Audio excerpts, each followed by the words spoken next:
এই বাপ, তোমরা যারা সিজদা করো না, তোমরা বলো না বাজান, বলো না এই দরদি ভাই চিৎকার করে বললাম, তুমি যদি বলো তোমার পায়ে ধরতে, আমি পায়ে ধরতে রাজি। তুমি যদি বলো তোমারে জড়িয়ে ধরে কাঁদতে, আমি কাঁদতে রাজি। তুমি বলো কেন আল্লাহর সাথে রাগ করলা? কেন আল্লাহর সাথে রাগ করলা? কেন আল্লাহর সাথে নারাজ হইলা? কেন সেজদা কপালে জুটলো না?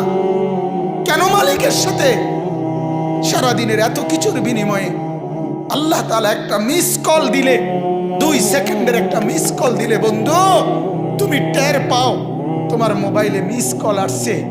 এত বড় মসজিদে 6টা মাইকের হরন দিয়া আল্লাহু আকবার বলে তোমারে ডাক দেয়, তোমার একটাবারও কানে লাগে না, বিবেকে লাগে না। তোর মতো শক্ত ডাকাত, তোর মতো পাষাণ বেটা আর কে হইতে পারে? বেটা কথা বলেন না কেন? তুই ডাকাত, কত বড় ডাকাত।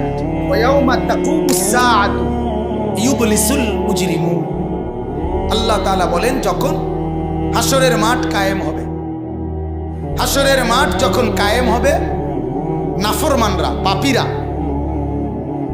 সমস্ত অপরাধীরা হাসরের মাঠের দৃশ্য এক নজর চতুর্দিক দেখার পর, অবস্থাটা উপলব্ধি করার পরে ইউবলিসুল মুজরিমুন, আল্লাহ বলে সব পাপীরা একেবারে ভেবাচেকা, একেবারে এলোমেলো, অস্থির, পেরেশান হয়ে যায়।